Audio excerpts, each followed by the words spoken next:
¿Estás realmente agradando a Dios? ¿Sabías que incluso los más dedicados en la fe pueden estar equivocados sobre cómo agradar verdaderamente a Dios? Muchos creen estar siguiendo el camino correcto, pero ¿y si te dijera que hay un secreto revelado en las palabras de Cristo que podría transformar tu perspectiva de la fe? Voy a compartir una verdad impactante que muchos ignoran y que puede cambiar completamente tu relación con lo divino. Quédate conmigo y descubre cómo la obediencia y la entrega verdadera pueden abrir puertas inesperadas en tu camino espiritual. El llamado de Cristo, una advertencia solemne. En Mateo 7:23, Jesús declara, «Nunca los conocí. Aléjense de mí, ustedes que cometen iniquidad».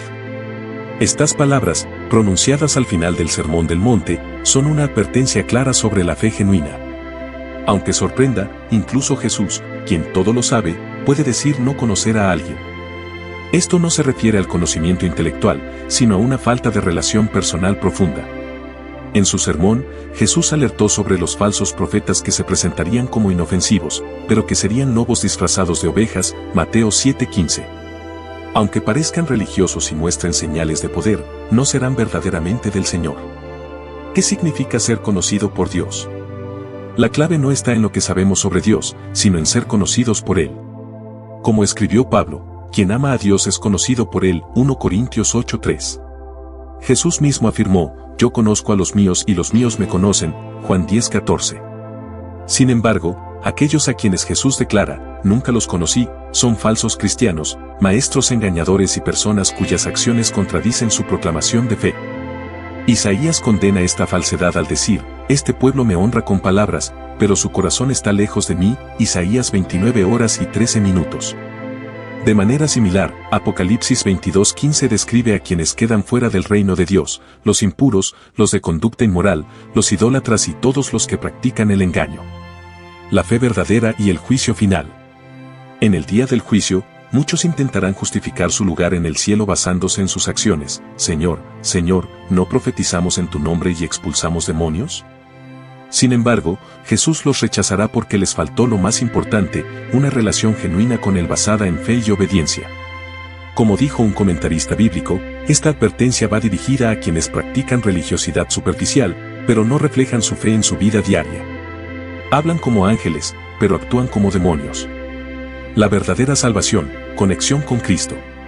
La salvación no se trata solo de proclamar con palabras, sino de mantener una conexión viva con Cristo. Sin esta relación, las buenas obras carecen de valor eterno.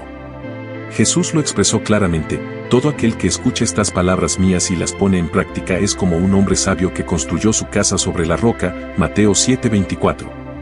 Por el contrario, quienes oyen pero no obedecen son como un hombre insensato que construyó su casa sobre la arena.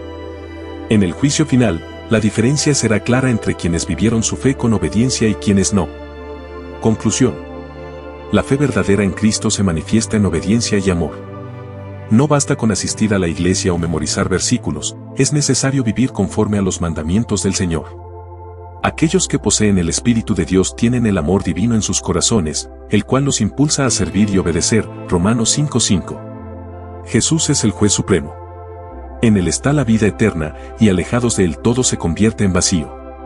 Asegúrate de construir tu vida sobre la roca de su palabra y vivir una fe que refleje tu relación con Él.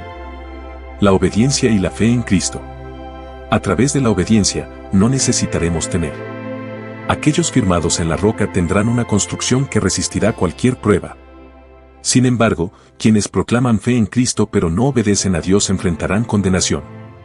No debemos ignorar este sermón de manera despreocupada, ya que fue el propio Dios quien lo transmitió. Nuestra respuesta debe ser postrarnos ante Él y someternos a su soberanía, pues todos seremos juzgados, tal como lo dice Mateo 7, 28-29, Biblia amplificada.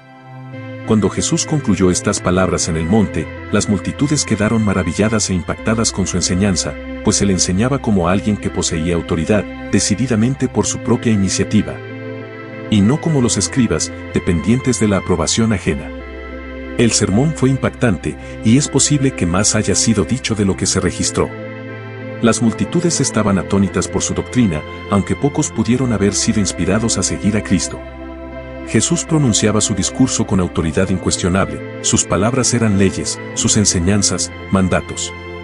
Cristo mostró más autoridad verdadera en el monte que los escribas en los asientos de Moisés. Esto nos lleva a la pregunta: ¿cómo servir a Dios de manera aceptable? Existe una diferencia entre caminar con Dios y servirle conforme a nuestros deseos y servirle según su estándar divino. Dios le dijo a Saúl: la obediencia es mejor que el sacrificio. Esto significa que no podemos intentar servir a Dios en nuestros propios términos, sino solo en conformidad con su voluntad revelada. La obediencia requiere 3 principios fundamentales. 1. Sumisión y reverencia. Jesús nos dejó un modelo de sumisión. Hebreos 5:7 nos dice: en los días de su vida terrenal, Jesús ofreció peticiones y súplicas con intenso llanto y lágrimas al que podía salvarlo de la muerte, y fue atendido debido a su sumisión reverente. La sumisión reverente implica decirle al Padre: no se haga mi voluntad, sino la tuya. Estas palabras muestran renuncia personal y aceptación de la voluntad divina. 2. Compromiso total. La dedicación a Dios debe ser sincera y duradera. Segunda Crónicas 15, 14-15 nos relata: toda Judá se alegró porque buscaron a Dios con celo, y Él permitió que lo encontraran. Así, el Señor les concedió paz en todas direcciones. El compromiso verdadero trae paz, protección y la manifestación sobrenatural de Dios. 3. Sacrificio. La fidelidad a Dios exige renuncia y sacrificio. Ejemplos como Daniel y Abraham muestran que el sacrificio implica tiempo, recursos y energía para avanzar el reino de Dios. Aunque a veces sea incómodo, es esencial para recibir bendiciones futuras. Reflexión final. El poder de la obediencia genuina y la fe verdadera transforma vidas. Jesús nos enseñó a vivir conforme a la voluntad de Dios, renunciando a nuestras propias preferencias y dedicándonos completamente a Él. Oración. Padre, estoy inmensamente agradecido por las oportunidades de servirte. Ayúdame a obedecer, comprometerme y sacrificarme por tu reino con alegría y entrega. En el nombre de Jesús, amén. Si esta reflexión resonó contigo, te invito a explorar más sobre las verdades de Cristo. En los comentarios, encontrarás un ebook especial que te ayudará a superar retos espirituales y descubrir una vida plena y próspera en Dios.